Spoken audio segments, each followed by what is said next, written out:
My son and daughter-in-law dropped me in a 108-degree Fahrenheit desert with 2 cheap bottles of water and $5.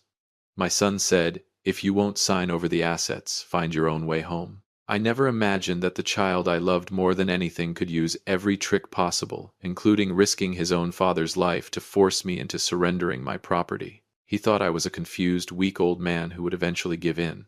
What he did not know was that I built my empire in this very desert. I was about to show them that the price of betrayal was far higher than they could ever afford. Welcome back to Dad's real-life revenge. Grab a drink, get something to snack on, settle in, and remember the people in these stories always had every opportunity to do the right thing, they simply chose not to. Leave a comment with the number 1 so we can continue the story, and subscribe, you are going to enjoy this one.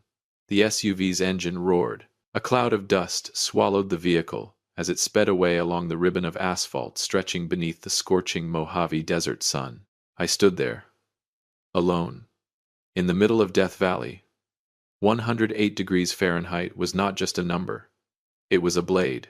The dry heat stripped moisture from your skin before you even realized it was happening. My throat felt raw, as if sand were scraping against it with every breath. At my feet sat 2 cheap bottles of water and a $5 bill. My son laughed. The smile belonged to the same child I had once carried in my arms. He told me that if I would not sign, the desert would sign for me. My son laughed and said, "If you won't sign, find your own way home." Inside the vehicle, Marlene sat silently. My daughter-in-law. She did not look at me even once. Her eyes remained fixed on the windshield ahead. Her face was as cold and lifeless as an unfinished blueprint. They believed they had planned the perfect death for me. They thought a 70-year-old man would collapse after only a few hours under this blazing furnace. Betrayal always carries the smell of decay from within. I spent my entire life building structures designed to last. I knew exactly how to recognize the moment a foundation began to crack. What I never expected was that the first crack would appear in my own bloodline. The anger rising in my chest burned hotter than the Mojave sun itself. It became the fuel that kept my heart beating. They wanted me dead.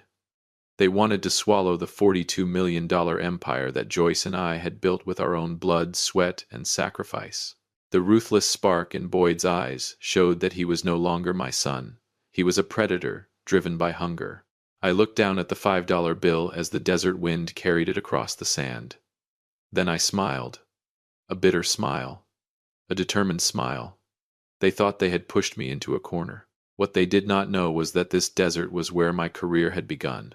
I knew every road, every turn, and every danger hidden out here. My children had chosen the wrong man to challenge. When the sound of the SUV's engine finally disappeared, the desert was left with nothing but the howl of the wind. I bent down and picked up the 2 bottles of water and the $5 bill. I did not panic. I did not run after the vehicle. A master builder never loses his head when a structure develops a problem. I found the only patch of shade beneath a narrow rock face. I sat down, opened 1 bottle, and took small, measured sips to preserve what little moisture I had. In the deadly silence around me, my mind drifted backward through time. I thought about Joyce, my late wife, the woman who had laid the first bricks of our $42 million empire beside me. We spent our youth living out of a battered camper. We ate boxed meals, drank tap water, and fell asleep to the roar of excavators. Joyce stood beside me when I signed the biggest construction contract of my life. She always said that money was only the mortar on the surface. Family was the true foundation. Joyce passed away after a long illness, leaving me with a vast fortune and our only son, Boyd. I reached into my breast pocket and pulled out a small leather notebook worn smooth with age. It had belonged to Joyce. Before she closed her eyes for the last time, she had written 7 instructions for Boyd and me. She understood my nature. I was the kind of father who compensated with money when discipline was needed. I opened to the final page. My wife's familiar handwriting appeared beneath the blazing sunlight. The heading read, "Instruction number 7, do not let love blind you to the truth." My chest tightened as I stared at those words. A cruel contrast stood before me. The boundless love of a mother who was gone now stood in direct opposition to the limitless greed of her only son. I had built the perfect platform for Boyd with money. What I failed to do was inspect the quality of the material that formed his character. Greed had corroded him from the inside, just as salt water corrodes the steel beams of a bridge. He was willing to leave his own father to die of thirst in order to seize the numbers sitting in a bank account. But Boyd and Marlene had made a mistake. They believed that whether I signed the transfer papers in this desert was the final step of their plan. They believed they held all the leverage. What they did not know was that this trap had never been theirs. I had designed it myself. 3 months earlier. This entire desert trip. Every act of cruelty they had committed. Every choice they had made. All of it had already been included in my calculations. Just like load-bearing figures in a blueprint, every outcome had been measured long before they ever imagined they were in control. 3 months earlier. On a rainy afternoon in the city, I sat inside a private investigator's office tucked away on a quiet corner of the boulevard. Rain hammered against the windows like fate knocking at the door. Across from me sat 3 men. Clyde, a former homicide detective who had become an eccentric private investigator. Martin, the veteran attorney who had stood beside my company for 20 years. And Vernon, my loyal financial manager, the only person who knew every detail of my finances. They did not look at me with pity. They looked at me with the seriousness of engineers preparing to deal with a critical foundation failure. Clyde slid a brown file across the desk. The file had been concealed beneath his leather jacket. I opened it. Inside were photographs of Boyd and Marlene. They were standing beside a rental vehicle from Enterprise. That same vehicle had appeared near my neighborhood 3 times in a single week. Clyde cleared his throat before speaking. He told me that Boyd was drowning in debt from failed cryptocurrency investments. But the more frightening discovery involved Marlene. The Enterprise vehicle had been rented under a false name. They were planning a long trip. A trip from which I was not supposed to return. They thought I was a confused old man whose only remaining skill was signing checks. What they did not know was that I had eyes and ears everywhere. I had identified that rental vehicle the very first day it started circling near my estate. The feeling was like discovering a fatal crack in a building's foundation and knowing you could not repair it immediately. Sometimes you have to let the crack spread before you can find the true cause beneath it. I looked at Martin and Vernon. I told them we would not alert our targets. We would let them perform their entire act. Martin warned me that the situation was extremely dangerous. If they became reckless, my life could be at risk. I merely smiled. I had survived collapsing construction sites. I was not afraid of 2 amateurs. For the next 3 months I pretended to become forgetful. I deliberately left behind signs suggesting that my memory was failing. Every time I repeated a question, I could see the excitement growing on my son's face. The pain inside me hardened into a layer of concrete. I stopped crying. I started calculating. I calculated just how far their greed would push them. The next phase of the plan was to expose the person truly pulling the strings, the one manipulating my son like a puppet. Detective Clyde had uncovered a shocking secret about Marlene. A secret that even Boyd knew nothing about. Who was my seemingly kind and devoted daughter-in-law really? When I learned the truth about her, a chill ran down my spine. I was stunned. Detective Clyde flicked open a lighter, and the flame briefly illuminated the dark office. He tossed an even thicker file onto the desk. Attached to the front was an old identification photograph. The woman in the picture looked exactly like Marlene, but the name beneath it was completely different. Serena Whitmore. Clyde began reading from the report in a flat, cold voice. Marlene was not the sweet, small-town woman Boyd believed she was. She was a professional con artist. She had once been investigated by the Securities and Exchange Commission for market manipulation and asset fraud. 3 years earlier, she had vanished with $2 million from a fraudulent investment fund. She changed her name. She underwent cosmetic surgery on her nose and chin. Then she approached Boyd at an exclusive golf club. I listened as every word from Clyde landed like a hammer driving nails into the truth. My son was nothing more than a fool. Boyd was only the hammer. Marlene was the blueprint behind the crime. She saw my $42 million empire. From pushing Boyd deeper into debt to suggesting the Mojave Desert trip that would pressure me into signing over control of my assets, a chill ran down my spine. Not from fear, from witnessing the extreme cruelty of another human being. Marlene was quietly destroying my family from the foundation upward. She manipulated Boyd. She transformed him into an ungrateful son willing to let his own father die in pursuit of wealth. And the most ironic part was that Boyd would never have touched a cent of that money. Marlene had already prepared an offshore intermediary account to move every dollar the moment she obtained my signature. Boyd would be left behind with empty hands and a potential murder charge. I stared at the photograph of Serena Whitmore, a perfect architect of crime. But she had forgotten one fundamental rule of construction. You never build a house on borrowed ground. She believed she controlled every piece on the board. What she did not know was that the loan shark pressuring her in Las Vegas was an old acquaintance of mine. He had agreed to switch sides in exchange for protection from Martin. Their plan was flawless, if their target had truly been a confused old man. But just when we believed we had uncovered every path Marlene could take, an unexpected variable appeared. A phone call emerged from the shadows. That call changed everything, and for the first time in a long while it made even my hardened heart bleed. That variable appeared late one night. My private phone rang. An unfamiliar number flashed across the screen. I answered. On the other end I heard someone sobbing. It was Briar, my 14-year-old granddaughter. Her voice trembled as she struggled to speak through her tears. Briar told me she was terrified. She was hiding beneath the bed in her parents' study. For the past 6 weeks she had been using an old cell phone to secretly record conversations between Boyd and Marlene. The 14-year-old had sensed that something was wrong inside her own home. She kept hearing dark discussions about money inheritance clauses and me. I sat frozen in my chair. My entire body felt as rigid as stone. My granddaughter's words poured into my heart like ice water. Briar played a short recording for me. The audio crackled with static, but the voices were unmistakable. They belonged to Boyd and Marlene. They were discussing a timeline. Marlene said that the summer heat of the Mojave Desert would solve all their problems within 4 hours. Boyd did not object. He only asked whether the police would become suspicious. Marlene laughed.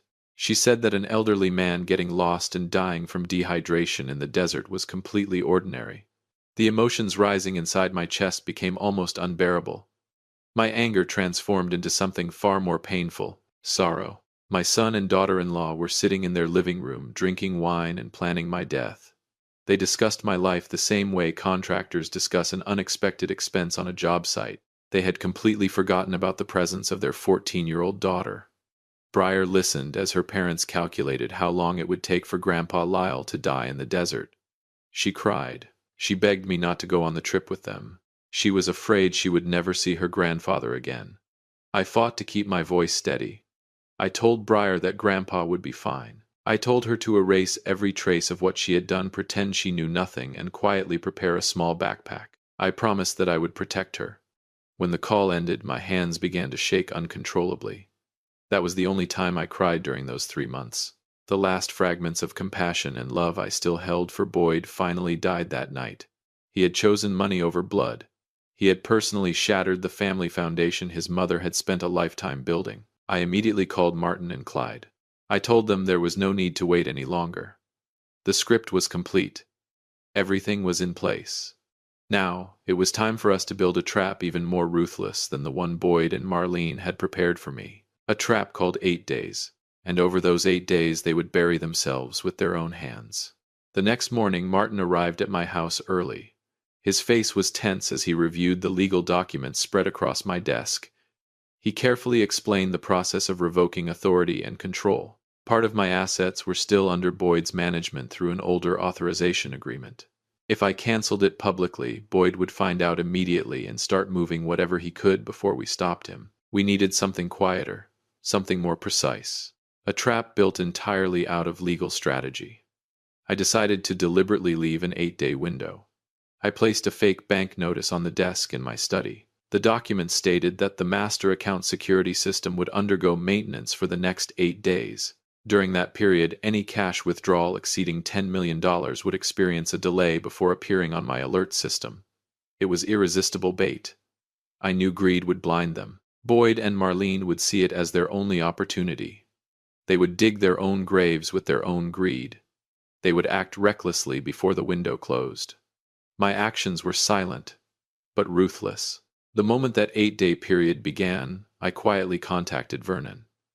Together, we changed every access code connected to the core accounts. I signed orders blocking all transfers from the parent company into the subsidiary accounts carrying Boyd's name. I turned those accounts into dry wells. The legal blueprint was complete. The trap was ready to activate. Boyd believed he controlled the flow of money. In reality, he was holding a broken key. On the second day of the 8-day countdown, Boyd and Marlene invited me on a trip to the Mojave Desert. They claimed they wanted to help improve my memory with a change of scenery. I looked into my son's eyes. They were filled with anxiety, but they were also filled with dark determination. I agreed. I climbed into their vehicle without the slightest trace of fear. What they did not know was that Detective Clyde was following behind in another vehicle. The entire abandonment scene in the desert, the moment they left me there to die, was simply the opening act that I allowed them to perform. When they drove away believing I would perish from dehydration, they headed straight for Las Vegas to celebrate. They thought the $42 million fortune was finally within reach. They reserved a table at one of the city's most luxurious restaurants. They raised their glasses to the success of a cruel plan.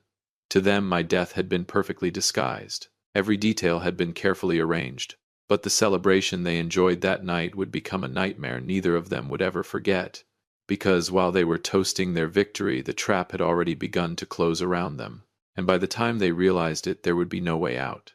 The luxury SUV rolled to a stop outside the famous Morton restaurant in Las Vegas. Boyd stepped out wearing an expensive suit. He adjusted his collar with the confidence of a man who believed he had just become a millionaire. Marlene walked beside him. She wore an elegant evening gown and carried herself with unmistakable pride.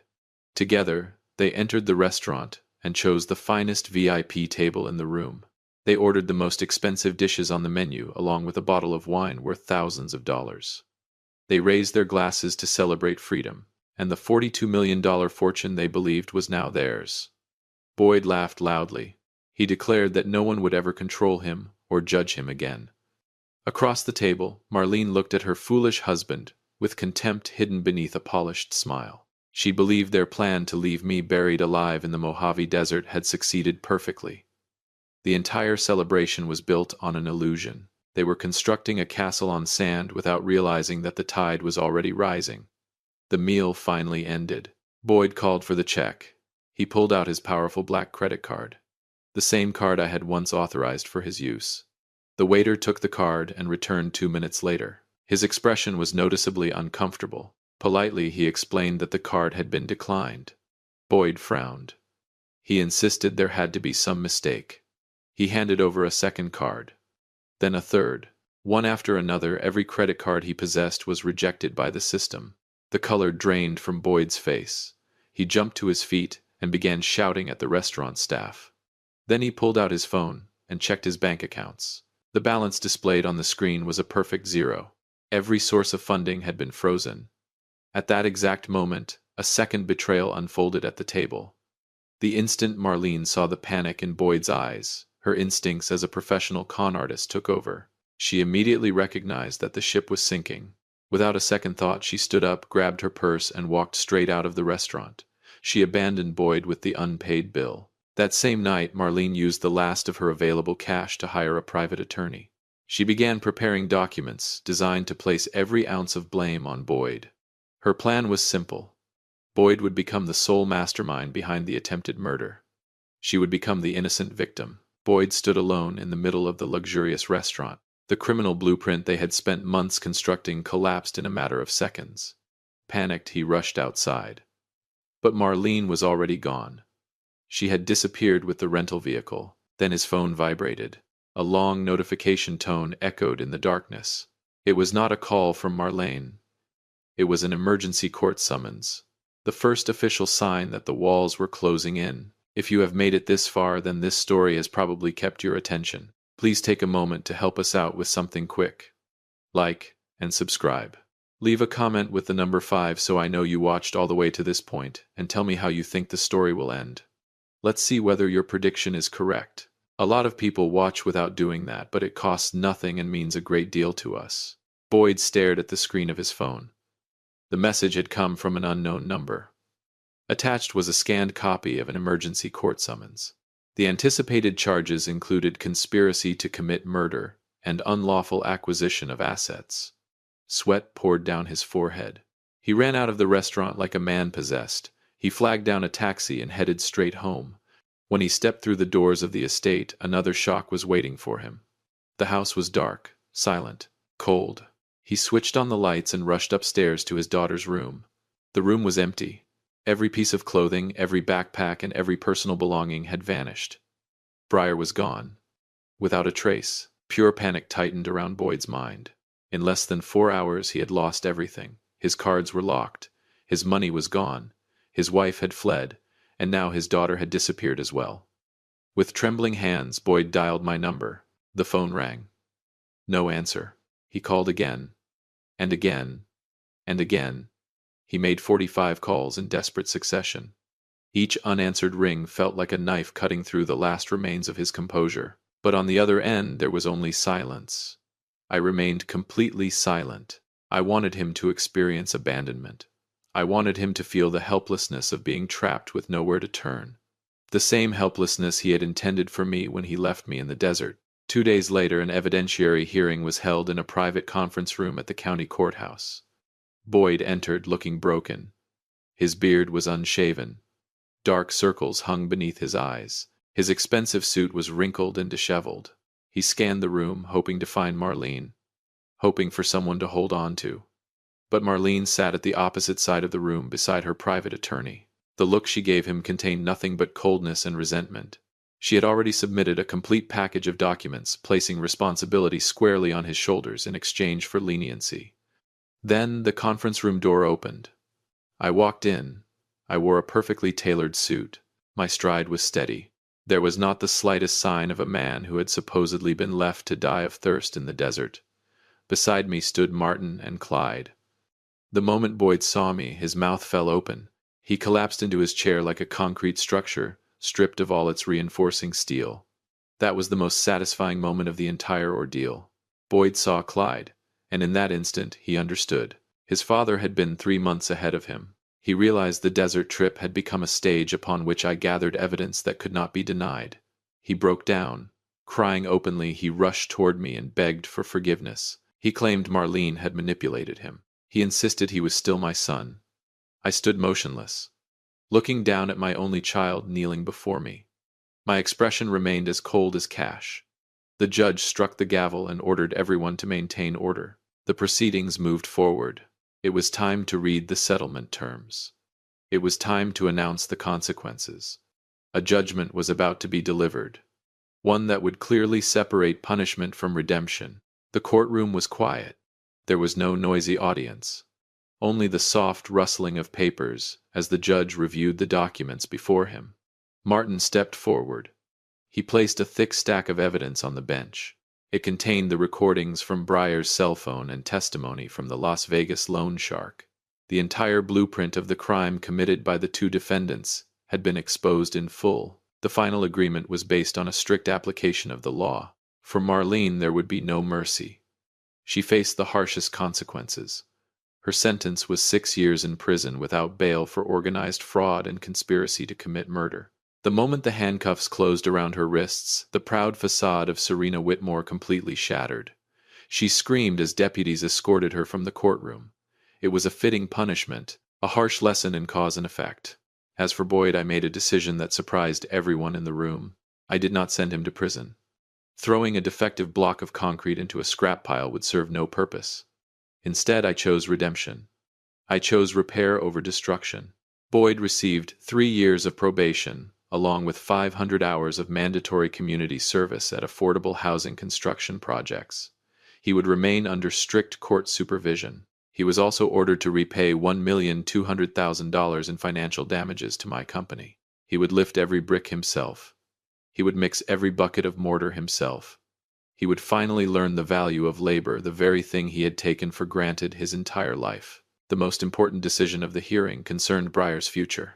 Based on evidence of neglect and emotional abuse by her parents, the court terminated the parental rights of Boyd and Marlene. I was granted legal guardianship of my 14-year-old granddaughter. When the ruling was announced, I looked toward Boyd. His head hung low. Tears of regret rolled down his face. He signed the document, surrendering all authority over my assets without a single objection. I took Breyer's hand and walked out of the county courthouse. The afternoon sunlight shone down on both of us. I looked at my brave granddaughter and realized that the foundation of our family had not completely collapsed.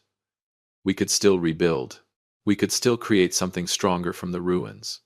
I would spend the rest of my life teaching Breyer the values that truly mattered. But there was still one question left unanswered. What would become of the $42 million empire once I was gone? The answer began with a bold decision I made the very next day at the company's old storage yard. A true legacy was about to take shape. The courtroom was silent. There was no noise from spectators, only the soft sound of papers turning in front of the judge. Martin stepped forward. He placed a thick file on the bench. It contained irrefutable evidence, including the recordings from Breyer's cell phone and testimony from the loan shark in Las Vegas. The entire blueprint of the crime committed by the two people standing before the court had been completely exposed. The final agreement was delivered with absolute fairness under the law. For Marlene, there was no room for mercy. She faced the harshest punishment available. Her sentence was 6 years in prison without bail for organized fraud and conspiracy to commit murder. The moment the handcuffs snapped around her wrists, the arrogant facade of Serena Whitmore completely collapsed. She screamed as officers escorted her from the courtroom. It was a fitting punishment, a harsh lesson in cause and effect. As for Boyd, I made a decision that surprised everyone in the room. I did not send him to prison. Throwing a defective block of concrete into a scrapyard would not benefit society. I chose redemption and repair instead. Boyd received 3 years of probation, along with 500 hours of mandatory community service at affordable housing construction sites. He would remain under strict court supervision and was ordered to repay $1,200,000 in financial damages to my company. He would carry every brick with his own hands. He would mix every bucket of mortar himself. He would learn the value of honest labor, the very thing he had taken for granted his entire life. The most important ruling concerned Breyer's future. Based on evidence of neglect and emotional abuse by her parents, the court terminated the parental rights of Boyd and Marlene. I was officially granted legal guardianship of my 14-year-old granddaughter. When the ruling was announced, I looked toward Boyd. His head hung low. Tears of regret rolled down his cheeks. Without a word of protest, he signed the documents, relinquishing all authority over my assets. I took Breyer's hand and walked out of the county courthouse. The afternoon sunlight shone down on the two of us. I looked at my brave granddaughter and realized that the foundation of our family had not completely collapsed. We would rebuild everything from the ruins. I would spend the rest of my life teaching Breyer the values that truly matter. But what would happen to the $42 million empire once I was gone? The answer lay in a bold decision I made the very next day at the company's old storage yard. A true legacy was about to be built.